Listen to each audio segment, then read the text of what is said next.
Praise the Lord. ప్రభువైన యేసుక్రీస్తు నామంలో అందరికీ శుభము, జయము కలుగును గాక. ఆమేన్. దేవుడు మనకు ఈరోజు ఇచ్చిన వాగ్దానం. హెబ్రీయులు రాసిన పత్రిక 6వ అధ్యాయం 14వ వచనం చూద్దాం. నిశ్చయముగా నేను నిన్ను ఆశీర్వదింతును. నిశ్చయముగా నిన్ను విస్తరింపజేతును.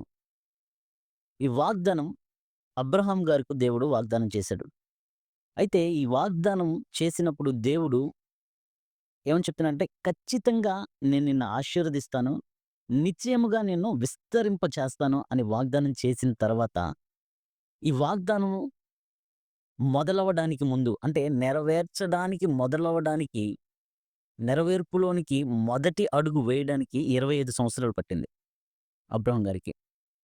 అయితే దేవుని వాగ్దానం నిరర్ధకం కాదు. దేవుని మాట ఎన్నడూ నిరర్ధకం కానేరదు. అది ఆలస్యమైనా గూడా తప్పకుండా జరుగుతుంది. ఈ యొక్క ఆలస్యం ఎందుకవుతుంది అంటే, గొప్ప ప్రణాళిక దేవుడు కలిగున్నాడు. దేవుడు చెప్పిన వెంటనే అది జరగడానికి అవకాశం ఉన్నప్పటికీ, దేవుడు కొన్నిసార్లు ఎందుకు లేట్ చేస్తారు అంటే, ఆ వాగ్దానం పొందుకునే వ్యక్తులకి కొంత ట్రైనింగ్ అవసరమవుతుంది. కాబట్టి దృఢత్వంలోనికి, స్థిరత్వంలోనికి దేవుడు తీసుకురావడానికి ప్రయత్నం చేస్తూ ఉంటారు.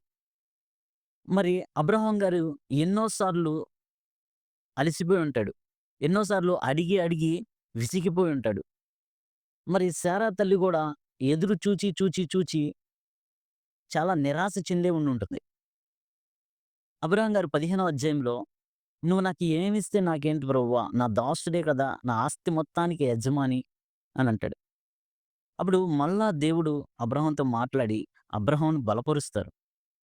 కాబట్టి మనకు ఈనాడు ఎన్నో కష్టాలుండొచ్చు, నష్టాలుండొచ్చు, సమస్యలుండొచ్చు. ఎంత ప్రార్థన చేసినా సమాధానం రాని పరిస్థితుల్లో ఉండొచ్చు మనం. కానీ దేవుడిచ్చిన వాగ్దానం నెరవేర్చడానికి తప్పక ఆయన శ్రద్ధ చూపిస్తూనే ఉంటారు. మనమేంటంటే దేవుడు మనం పట్టించుకోవట్లేదనుకుంటాం. కానీ మనమే రెడీగా ఉండం అది పొందుకోవడానికి.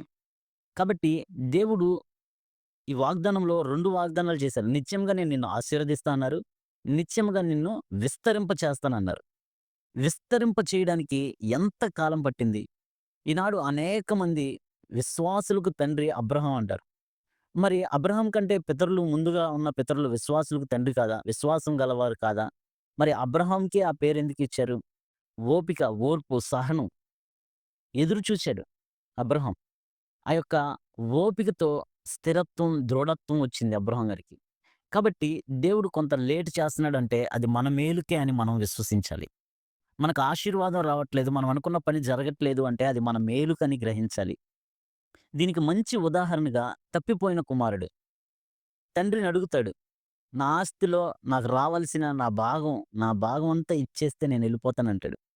తండ్రి ఇచ్చేస్తాడు. నేననుకుంటాను, కొద్దిగా లేట్ చేసుంటే, ఇంకా కొద్దిగా లేట్ చేస్తూ ఉంటే, వెళ్ళకుండా అక్కడే ఉండి తనతో పాటే ఉండేవాడేమో అని అనుకుంటాను. అయితే వాస్తవానికి తండ్రి ఇచ్చేయంగాల్నే ఎంతసేపటికి పట్ల ఆ యొక్క ఆస్తిని మొత్తం పాడు జేయడానికి, మరలా తిరిగి తండ్రి యొద్దకు రాడానికి దేవుడు ఒక మంచి గుణపాఠాన్ని తనకి నేర్పి, నేను ముందుగా అనుకున్నట్లుగా అక్కడే ఉంటే ఇంకా మొండివాడిగా, తండ్రిని ద్వేషించేవాడిగా అయిపోయి ఉంటాడు. నా ఆస్తి నాకివ్వట్లేదని. కానీ ఇచ్చేయడం ద్వారా వెళ్ళాడు. పెద్ద గుణపాఠాన్ని నేర్చుకొని వచ్చి, హృదయపూర్వకంగా తండ్రికి లోబడ్డాడు. అలాగే దేవుడు ఒక్కొక్కసారి మనకి ఆశీర్వాదాలు గాని, మనం అనుకున్న పని గాని జరగకపోతే, దానికి కారణం ఏంటంటే, మనం ఇంకా మన హృదయం ట్రైన్ అవ్వాల్సిందుంది. మనం ఇంకా సిద్ధపడవలసిందుంది. స్థిరపరచబడవలసిందుంది.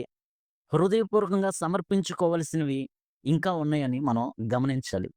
కాబట్టి దేవుడు నిర్ణయించే సమయమే మంచి సమయం. తగిన కాలమందు పంట కోసుకునేవారిగా దేవుడు మనల్ని దీవిస్తారు.